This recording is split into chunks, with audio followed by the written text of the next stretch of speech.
Hello and welcome to my mod for Disciples 2 Rise of the Elves.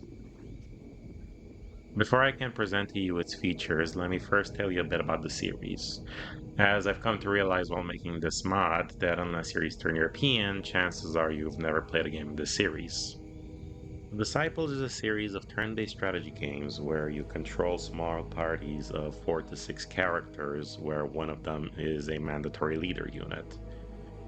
You explore the map, fight enemies, gain experience, and level up. However, only the leader unit immediately gains boosted stats and new skills. All the other units level up based on the choices you make at the capital. The capital city of each faction contains building tech trees that can offer you vastly different stats for when your units evolve. Take, for example, the Empire faction, whose recruitable units are composed of your standard fantasy archetypes: fighter, archer, mage, cleric. You can choose to upgrade your starting squire into either a knight or a witch hunter. The knight has better stats, while the witch hunter is immune to mind effects, such as the paralyzing attack from the undead faction's ghost. For your clerics, you can either improve their healing or you can make it area of effect. Their options for the mage and archer branches are a lot more limited by comparison, which leads nicely into the sequel to Disciples 2, Rise of the Elves. An intentional design choice of the four base factions is that some branches are more supported than others. The Empire, as mentioned, have strong support for their fighters but weak support for their archers. The Undead Hordes have strong support for their casters and weak support for their archers. The Legion of the Damned have strong support for their all supports and weak support for their archers, and the Mountain Clans have strong support for their fighters and weak support for their archers. Seeing a pattern yet? The Elves as the fifth faction they decided on made a lot of sense to me, because if the Elves themselves weren't going to have a strong archer tech tree, then literally who else could have? Incidentally, the Elves are my favorite faction to play with in the game. Archer units are my favorite to use in Disciples 2. I appreciate the utility of pinging problematic casters before they unleash their AoE on my entire party, for example. So an expanded Archer tech tree was exactly what I was looking for. There's a lot to like about their Archer tech tree. Depending on what branch you take, they can evolve to shoot twice as often, deal damage over time, be faster than every other Archer in the game, deal elemental damage, and have elemental wards, one-time immunities to an instance of damage. That said, after playing the game long enough, I do have to admit that the faction was rushed to release. When looking at the other factions, 3 out of 4 of them have 22 buildings that are dedicated to upgrading units. The Elves have 20, and the Mountain Clans have 21. The Mountain Clans are a bit odd, yes, but the reason they have 21 is because they're the only faction that actually lost a building when transitioning from Disciples 1 to Disciples 2. Once you factor in the missing buildings, it is hard to deny that the Elves were released without 2 unit upgrades. What those 2 buildings could have been used for is a matter of speculation. I can think of at least 3 places where the unit tech tree for the Elves are a bit odd.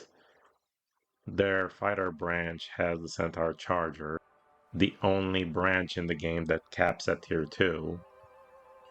Their caster branch has no tier 4 unit. And the Archer tech tree is a bit odd visually. The placement of the Warden and the Sentry suggests they were supposed to be tier 4 units, and that the Watchman should have evolved into a different tier 3 unit that transitioned into them. Which brings us to my mod. Because if the developers weren't going to give me those 2 buildings, why not try and fill them up myself? The major obstacles I encountered while making this mod is I can't draw and I can't do music. Kind of a problem when the end goal is to create two new buildings and two new associated units. The solution I landed on actually is located in the neutral units. Prior to the elves becoming playable, they were a neutral faction, and every single one of those units, bar two, were used in the Elven tech tree in Rise of the Elves. The Centaur Archer and the Forest Elf. No problem. The fighter branch of the Elven Alliance is composed entirely of centaurs, while the archer branch of the Elven Alliance is composed entirely of elves. The solution I landed on is a little bit interesting. While I was looking through the unit models, I discovered that the Centaur Charger and the Hunter actually have map sprites and can be set as leaders for neutral parties. So, with a little bit of promotion and demoting, I suddenly have access to two relatively small branches of melee elves and ranged centaurs, and that, my friends, was something I could work with. Let's take a quick look at the fighter branch before and after. As you can see, the Centaur Charger line has now been replaced with my Elven Fighter line. They contrast the Centaur Savage line by giving you more initiative instead of attack. The end result is the Centaur Savage line gives you an overwhelming amount of damage if they survive long enough to land a hit, while the Elf Fighter branch will guarantee you damage, just not a lot of it. They also have the ability to defend before taking a hit, which situationally makes them tankier than the Centaur Savage line. For the Mage branch, which was kind of left out of this conversation, I did apply some changes to it, started with a quality of life change. I've moved the mercenary units from the mage branch to the support branch. Mercenary units are a type of unit that cannot be immediately purchasable by the factions, and they require prerequisite buildings in order to unlock. They're usually not considered very good because despite their high cost, they're usually statted to be around a tier 2.5 creature, and they quickly become obsolete. Plus, they also have very unfriendly prerequisites. By moving the mercenary line to their healer branch, it's now a bit more natural to transition into them than before, because you want the healers to keep your money sink alive. That did leave the mage branch a little bit empty, so I did throw them a bone and merge um, their branching path for their tier 3 branching path into a straight line. So the fair just got to stay as a tier 3 caster, whereas the Archon is now a promotion that requires the fair just as base. The new Archon does have the Fair Shatter ability, but I've also gave him a little bit of extra initiative at the cost of damage to better distinguish him from the Empire caster. The archer tree is the one where I spend the most time in and has the most amount of changes. So rather than going through them one by one, let's just take a tour of the tree from top till bottom. The scout is still there, but their upgrade paths have been changed from the hunter or watchman to the bandit or the centaur archer.